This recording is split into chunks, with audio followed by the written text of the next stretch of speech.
Salut à toutes et à tous et bienvenue sur ma chaîne YouTube Valentin de Villiers. Donc première vidéo de ma chaîne YouTube. Tottenham peut-il être considéré comme un prétendant sérieux au titre de Première Ligue? C'est ce qu'on va savoir tout de suite. Donc j'ai 5 raisons de penser que Tottenham peut prétendre au titre de Première Ligue. Donc ma première raison, le management de Mourinho. Pourquoi Mourinho est important dans ce processus? C'est tout simple, on connaît José Mourinho, on peut le critiquer sur ses dernières saisons, mais on ne peut pas lui enlever que c'est un pur tacticien. Il adore user des systèmes tactiques et justement avec cette équipe de Tottenham où tous les postes sont doublés, il a largement la possibilité de le faire. Il a l'occasion d'utiliser 2 voire 3 systèmes tactiques. On l'a vu utiliser le 4-2-3-1 en début de saison, le 3-5-2 face à Chelsea ou encore le 4-2-3-1 avec Ndombele en numéro 10 ou encore Dele Alli en numéro 10. On voit que Daniel Levy, le président de Tottenham, lui fait purement confiance, il lui donne carte blanche sur les choix à faire cette saison. À chaque deuxième saison de Mourinho, on a bien vu qu'il gagnait à chaque fois un trophée et qu'il était minimum deuxième du championnat. Donc cette deuxième saison est primordiale pour Mourinho et pour Tottenham.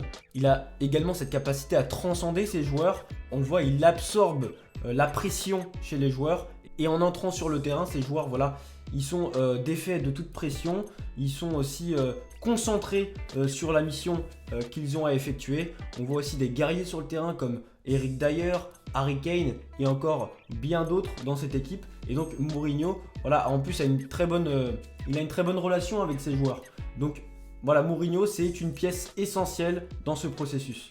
On peut parler aussi des problèmes d'ego que Mourinho a pu avoir avec certains joueurs comme Paul Pogba à Manchester United. Cette saison, on pourrait se dire que Gareth Bale est sujet à ce genre de discussion. Mais finalement, il faut le rappeler, Mourinho, c'est lui qui a voulu recruter Gareth Bale quand il était au Real Madrid. Et c'est lui qui a voulu le recruter maintenant à Tottenham. Donc les deux personnages entretiennent de bonnes relations. Deuxième raison, le duo Kane et Son. On l'a vu depuis le début de la saison, les deux joueurs sont inarrêtables. Kane et Son ont des statistiques incroyables. Son est meilleur buteur de Première Ligue avec 8 buts en championnat, tandis que Kane est meilleur passeur décisif avec 8 passes décisives en 6 matchs. Donc voilà, c'est somptueux ce genre de statistiques. Au bout de cette journée, c'est impressionnant. Les deux joueurs se sont mutuellement fait des passes décisives à 9 reprises en cette journée. Ce qui est incroyable, au total, depuis qu'ils se côtoient dans le même club, c'est-à-dire depuis 5 ans, c'est arrivé 29 fois. Donc là, 9 fois en cette journée, ils le font beaucoup plus que d'habitude.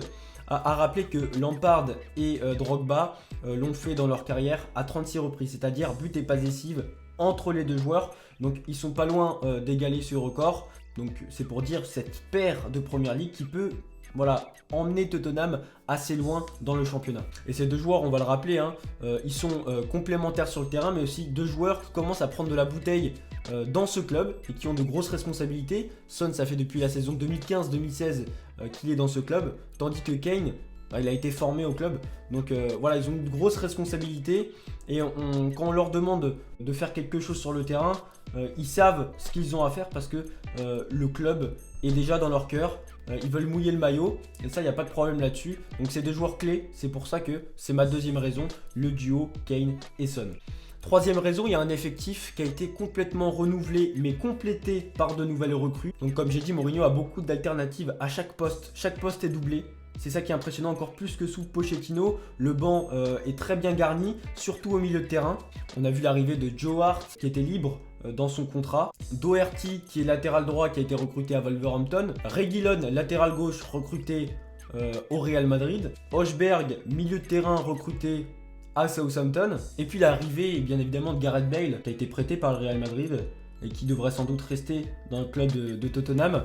Donc le retour du King de Gareth Bale dans son club, il peut faire la différence dans les grands rendez-vous et on l'a vu avec le Real Madrid, il a cette expérience dans les grands matchs, il sait gérer la pression et on a vu aussi débloquer des rencontres assez souvent, pas ces dernières saisons parce qu'il était un peu en difficulté, il était souvent sur le banc, mais c'est un joueur qui sait faire la différence et on l'a vu contre Brighton lundi dernier où il a débloqué la situation d'une tête pleine lucarne après un centre de Reguilon. Donc voilà, on voit que Bale est déjà capable de renverser des situations, donc ça va être un joueur clé cette saison.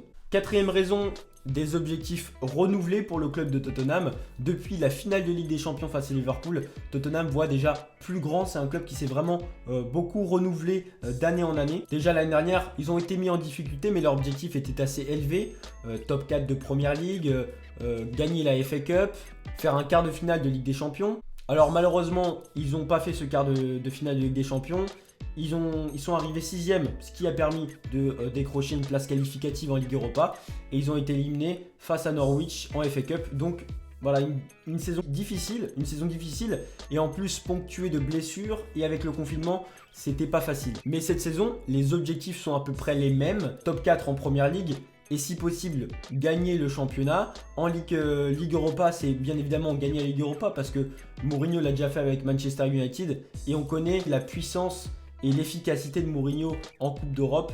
Et donc surtout, dans une Ligue Europa beaucoup plus à la portée de Tottenham. Même s'ils ont déjà perdu en phase de groupe, ils en ont gagné quand même 2. On pourrait envisager une victoire. 5e et dernière raison sur le sujet, Tottenham peut-il prétendre à la victoire dans ce championnat de Première Ligue? La 5e raison, elle est simple. Les gros clubs de Première Ligue sont en difficulté.